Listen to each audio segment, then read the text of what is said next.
اهم صفه لو لقيتيها في خطيبك اهربي فورا. هو ده انت احنا بشر، واحنا مش في زمن الصحابه نفتح الصندوق الاسود ونتكلم بقى في الماضي. عدم احترامه ليه كده هيزيد بعد الجواز لان ده. انت مش ضامن بعد ما تتجوزها اه تحبها ولا لا. صح. لازم تحكي لجوزها عشان تبدا على نظافه. مالكش دعوه انت يا ابويا، ما تتدخلش، مالكيش دعوه انت يا محدش ليه دعوه. وهي طبعا ما تعرفش عواقب الامر ده بيكون ايه. ليه معظم البنات كده؟ هو غلط بس اه انا بقول يعني ده الحاجات اللي بتوصلها انها تعمل كده. اوعي الستر. هتدمري قلبك، هتزعلي، هتحزني، هتتعبي. حتى لو تصرفاته مش ولا بد. لان ده تجسس، والتجسس حرام. بس لكن انا شايف ان الزوج من حقه ان هو يتفحص تليفون زوجته.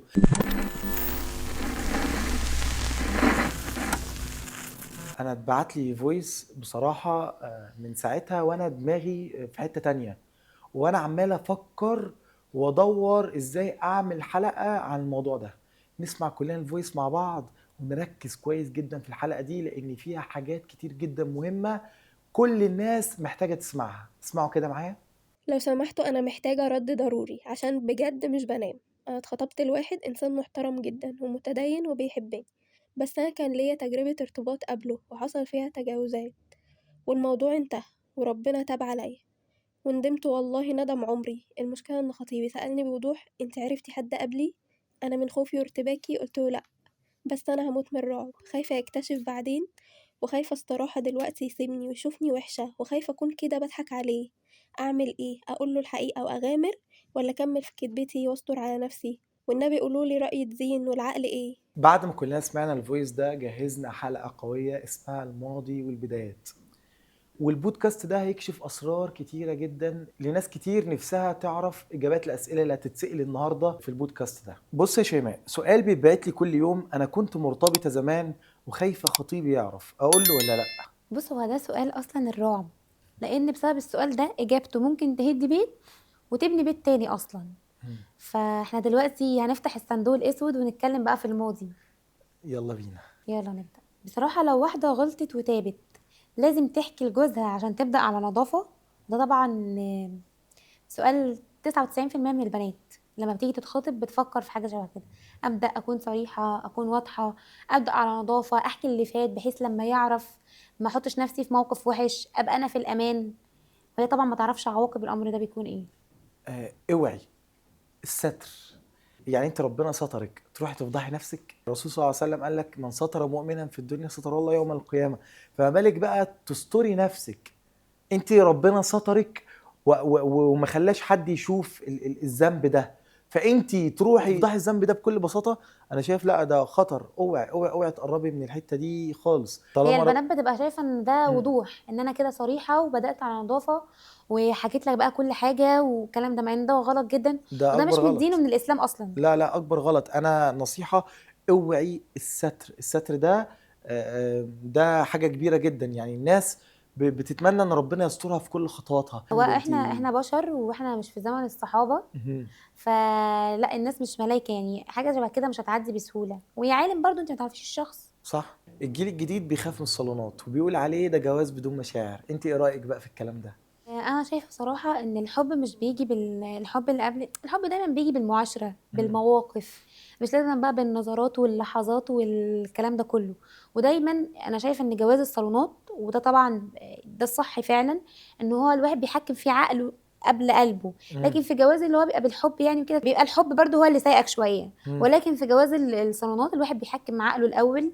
وانا شايفه ان العلاقه اللي بتبني على العقل الاول بتدوم وقت اطول. صح. وربنا سبحانه وتعالى برضو لما ذكر في القرآن وقال: وجعل بينكم مودة ورحمة. يعني المودة والرحمة اللي هي بتيجي بالمعاشرة والمواقف والتعامل، بعيد بقى عن الحب. وفي الأول في الآخر يعني ربنا سبحانه وتعالى لما استخدم لفظ جعل، يعني هو ربنا أصلا اللي بيحط الحب صح. والمودة والرحمة في قلوبنا. فأنا شايفة إن الحب رزق. فهو في ايد ربنا في الاول وفي الاخر، يعني سواء بالصالونات سواء ايا يكن. بس هو الحب في الاول وفي الاخر بيكون رزق من عند ربنا، ربنا اللي بيحطه يعني. انا بصراحه بحب حته اللي هو ايه، اخطبها اتجوزها بعد كده احبها. مش بحب حته ان انا احبها بعد كده اخطبها بعد كده اتجوزها، لان لان انت ده مش ضامن بعد ما تتجوزها اه تحبها ولا لا. صح. لان الحب اللي ايوه انا بيجي بعد عارفه. الزواج ده بيكون افضل بكتير يعني. عمار، ايه الحاجه اللي انا شفتها في خطيبي اهرب فورا يعني؟ يعني لو واحد، الصفه. يعني لو واحده مخطوبه وشايفه في صفات، عايزه تعرف ايه الصفات اللي لو شافتها تهرب. خلاص بقى ما تكملش، ما تحاولش حتى. خطوط حمراء. اول حاجه البخل. البخل ده اهم صفه لو لقيتيها في خطيبك اهربي فورا. تاني حاجه الكذب. اللي يكذب عليكي في الصغيره هيكذب عليكي في الكبيره. والبخيل مش بخيل في فلوسه بس، لا، البخيل بخيل مشاعر وبخيل كل حاجه. كل حاجه بخيل، حتى في تمام. مشاعره، في حبه، في اهتمامه، في وده، في كل حاجه. البخيل بخيل بالظبط. كل حاجه، مش بخيل فلوس بس. بالظبط. تاني حاجة الكذب. اللي بيكذب في الحاجة الصغيرة هيكذب عليك في الحاجة الكبيرة. تالت حاجة قلة الاحترام. لو هو مش بيحترمك في الخطوبة اعرفي ان هو عدم احترامه ليكي ده هيزيد بعد الجواز للأسف، وهيزيد يبقى وحش قوي يعني. فالرسول صلى الله عليه وسلم قال لنا من أتاكم، صلى الله عليه وسلم، قال لنا ايه؟ من اتاكم من ترضون دينه وخلقه ايه فزوجوه. صح؟ أيوة. يعني مش لازم ان هو يكون بيصلي بس، مش معنى ان هو يكون دين ان هو يكون بيصلي بس، لان الدين برضو معامله. لو هو بيكون بيعاملك باحترام وبادب ومش بذيء اللسان يبقى هنا خلقه طيبه يعني. خلقه طيبه ده على طول، ده في شخص توافقي بيه. وفي حاجه مهمه جدا، لو مش محترم مع اهله، لو مش محترم مع اهله فورا يعني ابعدي يكون عنه. بيحترم اهله اولا عشان يقدر يحترمك، لو وتضمني ان هو هيفضل يحترمك. بالظبط. لو مش حتى لو بيحترمك لو مش دلوقتي على محترم مع اهله ابعدي عنه. لو ملهوش كبير ابعدي عنه. ملهوش كبير اللي هو ازاي؟ مالكش دعوه انت يا ابويا، ما تتدخلش، مالكيش دعوه انت يا ما حدش ليه دعوه، وبيتكلم كده وشايف ان ما يهموش حد، فهو ده ملهوش كبير وما حدش يعرف يسيطر عليه. اقسم بالله هتتدمري جدا وهتظلمي نفسك جدا في العلاقه دي. تهرب على فنصيحه طول. تهرب دي الخطوط اهربي. الحمراء يعني. اهربوا. السؤال ده مهم جدا. ليه الواحدة بعد ما بتتجوز بتقعد تنبش ورا جوزها عايزة تعرف هو كان ليه علاقة بمين قبليها، كان بيحب مين؟ ليه معظم البنات كده؟ هي بس معظم البنات كده عشان هي بتبقى عايزه تعرف ان هي الوحيده، هي بقى اللي مالت عينه، وهي اول واحده خطفت قلبه، فهي بتبقى عايزه تتاكد جواها ان هي الوحيده اللي في حياته. طب ما هو اتجوزها، هو اختارها. ماشي، بس هي عايزه تعرف ان هي الوحيده اللي حبها، هي الوحيده اللي جذبته، هي الوحيده اللي مالت قلبه وعينه. بس ده طبعا مش معناه ان ده عادي يعني، لان النبش في المواضيع دي ده خراب شامل بجد. انا شايفه ان هي بتبقى فضول، هو بيبقى فضول عند معظم البنات. يعني انت عمرك حبيت حد قبلي؟ طب انت انا اول واحده ولا مش عارفه ايه؟ طب انت البنت اللي كنت بتكلمها انت لسه بتفكر فيها؟ هي بتبقى بتسال الاسئله دي من باب الفضول، هي عايزه تتاكد انها الوحيده اللي دخلت حياته، الوحيده اللي دخلت قلبه، الوحيده، مع انها هي اللي كملت معاه. بس انت شايفه ان انا من وجهه نظري ان ده اكبر غلط. هو ده غلط، ما انا بقول ان ده غلط. يعني ربنا سبحانه وتعالى قال لا تسالوا عن اشياء ان تبدى لكم تسؤكم. صح. يعني ما تساليش عن حاجات لو انت عرفتيها هتدمري قلبك، هتزعلي، هتحزني، هتتعبي. كل لما تسالي عن حاجه هتتعبك اكتر. بلاش، خليكي فكري في دلوقتي. انا دلوقتي يعني هو دلوقتي اتجوزني انا، هو دلوقتي معاه انا، هو دلوقتي بيحبني انا، فخلاص ليه اسال عن حاجات هي خلاص انتهت وفاتت وعدى وقتها؟ من باب التاكد، ما انا طبيعي هتاكد. هو اتجوز واحده منهم؟ لا، هو لا، هو اتجوزها هي. اتجوزني انا. يبقى طبيعي انا شافني احسن واحده، شافني انا اللي انفع زوجه، شافني انت انا اللي اللي تنفع ام استاهل. اولاده، وانت كل ايوه، حاجه. شافني انا كل حاجه، انت الجميله، انت كل حاجه. فعشان كده اختارني انا. فبجد لا، يعني ما تسالوش عن حاجات لما بتعرفوها بتتعبوا قلبكم وبتزعلوا. طب انت وجهة نظرك ايه في الناس البنات اللي بتتجوز برضو بتفتش في تليفونات جوازاتها وهم نايمين؟ يعني دي احداث كتير جدا بنشوفها، بتقولك انا كنت زوجي كان نايم ومسكت تليفونه فتشت فيه لقيت فيه حاجة. لا، انا شايفه ان انا مش مع الموضوع ده خالص. هو ساعات برضو بقول لك الفضول، وهي مثلا ممكن هو يبقى عنده تصرفات مش ولا بد فتبدا هي تشك فيه. حتى لو تصرفاته مش ولا بد هو غلط، هو غلط. بس انا بقول يعني ده الحاجات اللي بتوصلها انها تعمل كده، بس ده طبعا مش مبرر ليها، لان ده تجسس، والتجسس حرام. وبعدين الراجل هو اللي هيتسأل عن زوجته، هو اللي هيتسأل عن تصرفاتها، هو هيتسأل عن اخطائها، هو اللي هيتسأل عن تقصيرها، مش العكس. يعني انا لو جوزي مقصر، جوزي خاين، جوزي مش صالح، جوزي انسان مش كويس، عمر ما ربنا هيسألني عنه. بالعكس، صح. هو اللي هيسأل عني، مش العكس. فانا بصراحه شايفه ان ده تجسس وبنخرب حياتنا. والله انا هسيب الامر، انا شاكه فيك بس انا هسيب الامر. والله ربنا فضح سترك ليا، يبقى اوكي خلاص تمام. كده هو الموضوع ربنا رايد ان هو يفضح سترك ليا ما ابحثش انا، من غير ما ادور ولا اعرف ولا اجتهد.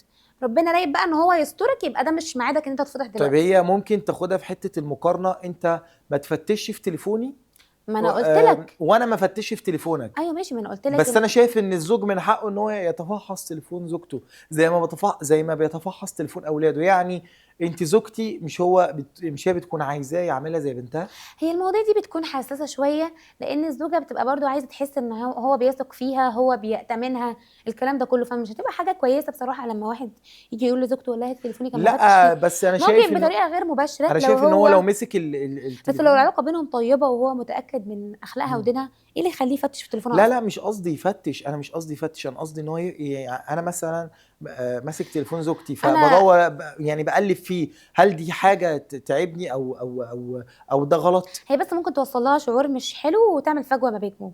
ولكن انا شايفة يعني ان هما ادام العلاقة بينهم طيبة وهم ناس هو برضو اختارها وهو يعرفها، مش لسه بيكتشفها طبعا لما يتجوزها، هو اختارها وهو متأكد من اخلاقها ومن دينها، فما فيش داعي ان هو يقعد يشك ويفتش وراها والكلام ده كله، الا مم. طبعا كان ده في حالة مثلا ان هو بدأ يشك في تصرفات يعني مش كويسة، فدي حاجة تانية بقى خالص. مم. ولكن انا بتكلم في الطبيعي ان هو ده المفروض ما يبقاش الطبيعي بين علاقة زوجين، هما الاتنين بيتجوزوا في الحلال، بيراعوا ربنا ببعض، مختارين بعض على دين وخلق، فملوش لازمه يعني. صح. ولكن حته انها تفتش زي ما قلت لك، ما ينفعش الند بالند، اللي انت بتفتش وانا بفتش، طيب لا انت، انت حاجه وانا حاجه انا اصلا. هسألك سؤال دلوقتي، الست العناديه اللي هو ايه، لو في حاجه ما اتعملتش بتقعد تزن وهي لا لازم تتعمل وتنشف دماغها، ده انت يعني رايك فيها ايه؟ ما دي بتخرب البيت برضو. ما هو العند ده مش صح اصلا، امم. يعني فكره ان انا اكون عند وبعند كده وبصدر دماغي في شيء معين، ده مش صح، والعند بيخرب البيوت، امم. والله سواء من الراجل او من الست. لو بس هو الراجل عشان برضو الستات عندي، بس الس- الراجل بطبعه ممكن يكون البنات عندي عناديه شويه. شويه لانها بتكون الراجل ولا دلوعه. البنت البنات لا الراجل انا شايفه عندي اكتر.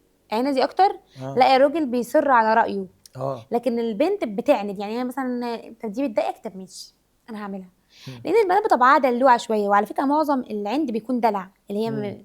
متدلعه شويتين، فهي ايه بتعند بقى اللي هو بتغيظه يعني. مم. فبس العند بيخرب بيوت، يعني في رجاله كتير طيب ما تفهمش ان ده دلع يعني. هسألك سؤال، امم ايه هي اسباب خراب البيوت؟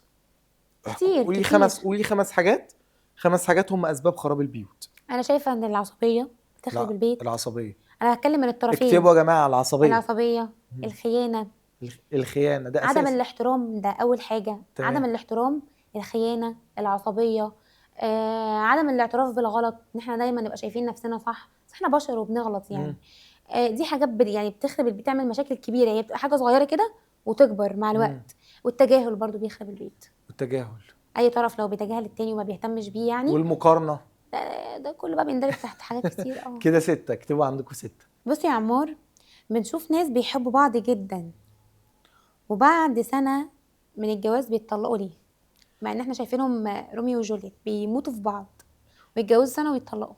لان المسؤوليه والصبر والتحمل هو ده بيكون عمود البيت الحب مش كفايه يعني. خالص. يعني لو انت ما عندكش مسؤوليه من صغرك، ما تعودتش على المسؤوليه او ما تعرفش حاجه عنها، زائد ان انت شخص ما تعرفش حاجه عن الصبر، والصبر ده هو اهم نقطه، زائد التحمل انك تكون شخص حمول، لان مستحيل تكون عايش علاقه زوجيه من غير ما يبقى عليك ضغط. ايوه طبعا. طبيعي لازم تكون شخص حمول. هي دي الحياه اصلا ضغط. دي العواميد بتاعه الجواز، دي العواميد بصراحه. يعني هقول لك على حاجه، سيدنا عمر بن الخطاب لما سأل واحد قال له هل بنيت بيتك على الحب؟ يعني انت بنيت بيتك على الحب؟ يعني رد عليه وقال له هل تبنى البيوت الا على الحب؟ امم فاين الرعايه واين التزمم؟ يعني ايه بقى؟ يعني فين الحب وفين المسؤوليه؟ يعني المسؤوليه دي هي حيطان البيت، والحب ده هو اللي بيزين البيت. فالاساس مش الحب، المسؤوليه. فمن غير مسؤوليه للاسف البيوت بتنهار. المسؤوليه هي عمدان البيت، والحب هو اللي بيزين البيت. يعني من غير الحب ما ينفعش، ومن غير المسؤوليه برضو ما ينفعش. علشان كده البيوت بتتهد في سنه وفي سنتين زواج. لان هي بتبني على الحب بس، فعلا. ما بيكونش فيها حيطان مسؤوليه. مظبوط الكلام. ايه العلامات الحمراء اللي لما تشوفيها في صاحبتك تعرفي ان الصحبه دي هتخرب بيتك؟ لما تبدا مثلا احكي لها موقف مثلا بيني وبين زوجي، تقولي لا لا لا انت تستاهلي احسن من كده، ده انا لو مكانك ما كنتش سكت، ده انا لو مكانك كنت عملت وسويت، ايه ده، لا انت ما تستاهليش الراجل ده، انت ظلمتي نفسك.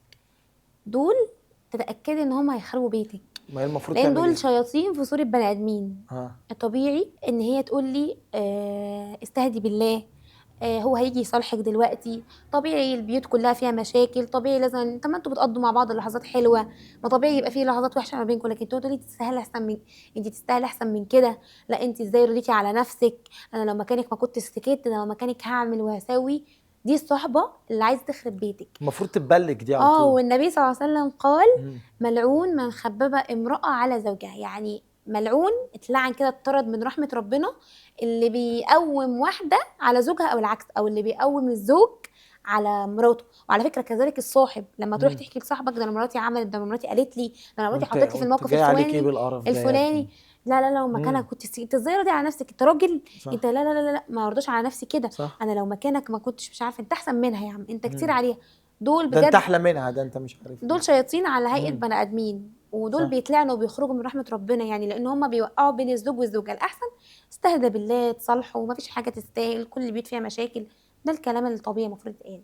فالصحبة اللي زي دي أو الصاحب اللي زي دي، الصاحب اللي زي ده أو الصحبة اللي زي دي، فخط أحمر، بلاش تخرجيهم من حياتك أو تخرجهم من حياتك تماما يعني. شابوه بصراحة. شكرا شكرا. إجابة أنا اقتنعت بيها. أقل حاجة عندي والله. شكرا. والله تخشي بالمطبخ. طب قولي لي بقى يا شيماء، قولي لي 5 صفات لو البنت لقيتهم في الراجل اللي تقدم لها، تتمسك بيه، تقول هو ده 5 صفات كويسين يخلوا ان خلاص الشخص ده ممكن يكون زوج مثالي. ماشي. مم. اول حاجه ان هو يكون بيصلي، ومش شرط ان هو يكون قوام صوام، يعني مش شرط ان هو بيصلي الفروض بالسنن، بيقيم الليل، لان ده قليل جدا. اهم حاجه ان هو يكون بيحافظ على فروضه الاربعه. تاني حاجه ان هو يكون عنده غيره على عرضه وعلى اهله، لان دول بقوا قليلين جدا. معظم الموجودين دلوقتي خنازير. هو النبي مم. صلى الله عليه وسلم قال عليهم كده يعني، لان الخنزير مش بيغير على اهل بيته. زائد حاجه كمان، تالت حاجه برضو، مم. ان هو يكون شخص حنين، لان الحنين مش هتهوني عليه، وهيكون دايما، يعني مش هتحس ان انت فقدتي عيلتك ولا اهلك، ولا دايما يكون معاكي وجنبك اب وام واخ وسند ليكي يعني. رابع حاجه ان هو يكون بيحب اهله وليه خير في اهله بصراحه، لان دي حاجه مهمه جدا، لانه لو غدار ومش بيحب اهله مش هيحبك والله، ويضحك عليكي بعد شويه لما يزهق منك. خامس حاجه ان هو يكون يعرف يكون رومانسي وبيحبك وبيدلعك، يكون سويت توكر كده يعني، من الاخر. اهم حاجه سويت توكر. ده اهم حاجه طبعا. لو مش سويت توكر ما تتجوزش. لا تتجوز، بس عادي يعني، صح. تعلموا يعني، تديله كورسات. اه صح، تديله كورسات. مم. بس طيب خلاص، دول الخمس حاجات انصحك بيهم يعني. لو رجع بيك الزمن هتتجوز عن حب ولا صالونات؟ لو رجع بيا الزمن، هتجوز صالونات بصراحه. ممكن ناس كتير جدا تزعل من الاجابه دي، بس انا بصراحه لا، هي جت شايف. معاك كده قدرا يعني، من حسن الحظ جت وقعت بالحب فيا، يعني. يعني بس ده او مش في الطبيعي. والله العظيم. مش عارف، بس انا شايف ان جواز الصالونات هو يعني، انا رحت خطبتها بعد كده اتجوزتها بعد كده حبيتها، شايف ان الموضوع ده، شايف ان الترتيب ده افضل بصراحة. لو رجع بيا الزمن هتجوز صالونات، لان الجواز عن حب هو انت خلاص بتحبها تتجوزها ليه؟ في حد من المتابعين بيسأل، بيقول لك انا مش عايز اخطب ولا اتجوز، الا انا عايز اقابل احلى كل مدى واحدة. بيطلع جديد.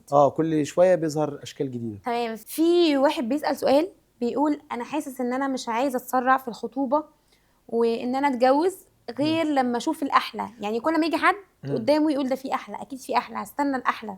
السؤال ده جاي من ورا الكاميرا صح؟ كل مدى بيطلع جديد. طيب ماشي، يلي سألت السؤال ده انا هجاوب عليك. اولا مفيش حاجه اسمها استنى الاحلى، لان انت كده يعتبر عينك فارغه للاسف. ولو عينك فارغه مفيش حاجه هتملى عينك غير التراب، نحط كده تراب في عينيك عشان عينك تتملي. دي حقيقه والله. لان الجمال هو مقياس جمالي. يعني انت ممكن تبقى شايف، نسبي، هو الجمال نسبي. ممكن تبقى شايف واحده جميله، انا شايفها مش جميله، غيري شايفها ملكه الجميلات. فكل واحد بيبقى ليه نسبه في الجمال بتاعه. فانت بتقول والله انا كل شويه هستنى واحده احلى، فانت كده يا حبيبي مش هتتجوز. ما كل مدى بيطلع احلى. مش هتتجوز ومش هتخلص. ده ملكة جمال العالم، مش عارف اسمها ايه برضو، مطلقة، اتجوزت مرة واتنين. فطبيعي ان هو ملكة الجمال، ملكة الجمال هو جميلة جدا. فهنا المشكلة كلها بقى مش في جمال الشكل، ان جمال الشكل ده هتحصل عليه لما تلاقي ان الروح والشخصيه جميله. اهم حاجه الرضا، والله هو الواحد لو عنده رضا باللي احنا قدامه، حاسس عندنا ان دي رضا، اجمل حاجه عندنا رضا، اجمل واحده، عندنا خلاص. رضا، عندنا رضا، بس تاخد واحده جميله، ما عندناش ما هو مشكله. ياخد جميله بس يقول دي اجمل بس واحده في عينه. افهميني، انا عندي مشكله، ما تاخدش واحده بالنسبه لك جميله وتبعد عن شخصيتها، لا. بص، اول حاجه الشخصيه، تاني حاجه بص على تفكيرها ومعتقداتها، تالت حاجه بص بقى على شكلها، بس اول حاجه بص على دينها، معلش يعني اول حاجه بص على دينها، تاني حاجه بص على شخصيتها، تالت حاجه بص على افكارها ومعتقداتها، رابع حاجه بص على جمالها. شوف هي نسبه جمالها بالنسبه لك تبقى عايش مبسوط وحاسس انك بس انا مكتفي. اقول لك على حاجه، ممكن واحد ياخد واحده هو شايفها جميله، مم. بس هو كل ما هيمشي في الشارع هيلاقي بنات اجمل. ما انا جميله، بس انت كل ما تمشي في الشارع هتلاقي بنات اجمل، تقول يا عشان خساره. كده الرسول صلى الله استعجلت عليه صلى وسلم الله عليه امرنا وسلم بايه؟ بغض البصر. بغض البصر. استعجلت، يا ريتني كنت استنيت وخدت الاحلى. هو اهم حاجه ان هو يرضى، ايوه هو يحس ان اللي في ايده ده اجمل حاجه واحسن حاجه، لان هو كل مدى هيلاقي الاحلى فعلا. بالظبط. فانت مش هتحس بالرضا الا لما تغض البصر برضه. ايوه. لان انت لو ما غضتش البصر الشيطان هيفضل يهيئ لك ان في حد احلى، ان في حد احسن، دي حقيقه. وده هيتعبك يعني، في نهايه وهيخليك حلقتنا تفكر تتجوز تاني، وده غلط، ما ينفعش. اسمع الكلام، اوعى اتجوز، ما تتجوزش. في نهايه حلقتنا اتمنى تكونوا استفدتوا مننا، واكتبوا لنا في الكومنتات ايه المواضيع اللي عايزانا نتكلم فيها الفتره الجايه. كمان لو عندكم اسئله ان احنا نتكلم فيها الفتره الجايه ونطلعها عندنا في الحلقه، تقدروا تكتبوها لنا في الكومنتات. وما تنسوش الاشتراك في القناة وتفعلوا الجرس عشان يوصل لكم كل الحلقات بتاعتنا، وما تنسوش تعملوا لايك للفيديو ده، ونوصل الفيديو ده ل50,000 لايك ان شاء الله، عشان نقدر نكمل معاكم وتشجعونا وتدعمونا اكتر.